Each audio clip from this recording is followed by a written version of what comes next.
Support for Radio Friends comes from La Brunerie Financial, where they work to ensure a lifetime of financial security for people from all walks of life, from investment services to retirement plans.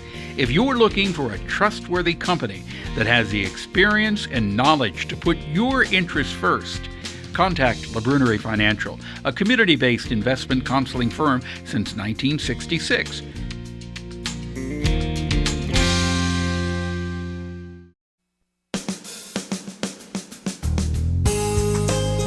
Good morning and welcome to Radio Friends on Monday, October the 31st. This is Halloween.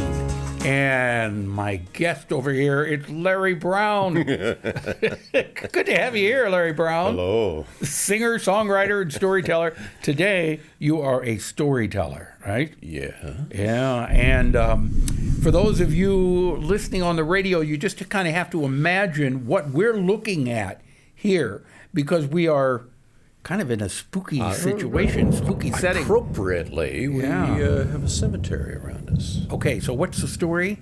Well, the story is vampires in New England. All right, so here is Larry Brown on a stormy night in a cemetery with vampires in New England. It was in the middle of the night, March 17th, 1892.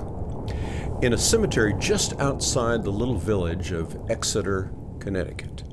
And there a group of village men dug up the grave and exhumed the body of Mercy Lena Brown, who had died just weeks earlier in January.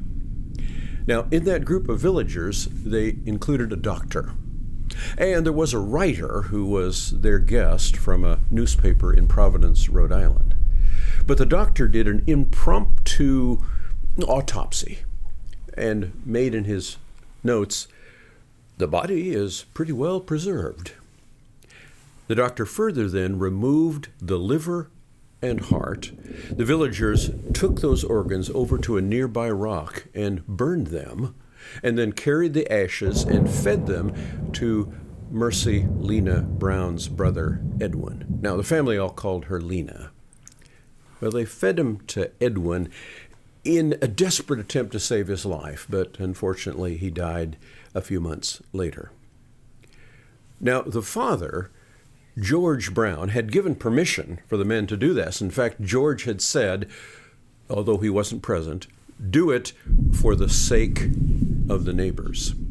Now, George himself had experienced the loss of family members over the last few years. His wife, Mary Eliza, had died in 1882. 2 years later, his daughter died. And then a few years later, the son Edwin had become ill, and they'd sent him off to Colorado for a cure. And he had just come back months before Lena died. What they were experiencing and why they did what they did in that cemetery was because there were rumors that vampires were indeed crossing back and forth in New England. Now, particularly the rumors of vampires had increased since the 1830s, when there was a slight increase in immigration from Eastern Europe. Although rumors of vampires in New England had gone back all the way 100 years before, when there had been immigration from Germany. The rumors of vampires had particularly been affecting, smaller towns and rural areas, because the economy had been desperate in those times. They'd experienced 2 different wars. The farmland had been depleted, and so folks were leaving the farms, headed west, and behind them leaving these rocky, stony former farms and villages that were half the size of what they were a generation before. Such was Exeter.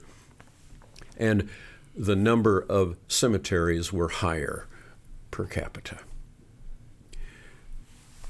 Now, perhaps it was desperation, but in particular, families were watching their members' lives waste away.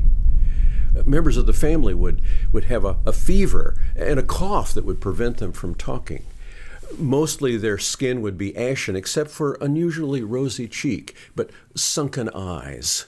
and would just watch the members of their family waste away. In fact, the name of what was happening was consumption, as if something was consuming their life. Now, today we call it tuberculosis. And indeed, in 1882, the bacterial cause of tuberculosis was determined, but nonetheless, rumors of vampires persisted. Now, in modern era, the 20th and 21st century, excavations have gone back and looked at some of these cemeteries, and indeed what they found that were caskets were destroyed, bones were rearranged, skulls were decapitated from the rest of the skeleton, organs were taken out and burned, and in some cases even feet and legs were tied by thorns, such to prevent, again, vampires, as if previously dead family members were coming back and living off the life of others. Now, you and I might think, oh, well, superstitions and so on. But to experience the wasting away of family members in front of them, a tremendous, tremendous shock. Now, just so you know, and put a little context on it, in 1897, the Henry Irving Lyceum Theater out of London had been making a tour of New England, doing performances all over. And they had under their employ a young Irish writer and stage manager by the name of Bram Stoker. You may recall that name because in 1898 he published his graphic novel, Dracula. And his character, Lucy, seemed eerily similar to Lena Brown. Coincidence? Influence? Or perhaps Bram Stoker did know that there were vampires in New England. Now, that's a good story. And this is based on fact. Based on fact, yes. And it was tuberculosis. Tuberculosis, sure. But imagine in those difficult situations in that time period, and with the rumors of vampires, that what you would assume and what you would do in desperation to try to protect your family members. That's an interesting story. Again, we say it's based on fact, and it was perfect for Halloween. Of course. It gets you thinking. Larry Brown, thank you so much for coming by today. Now, this story, did you do research on this and write it yourself? Well, initially, I read an article published in the Smithsonian Magazine about some of the historical, archaeological work that was being done. And that's how it came about. And that's how. All right. Thank you so much, Larry Brown. As we say, singer, songwriter, storyteller. Now, if you happen to be watching this on television, you notice the special effects of the lightning in the background. We'll show you who was doing that lightning. There he is. Turn around. Uncle James Mouser was running the lightning board there. That was a scary.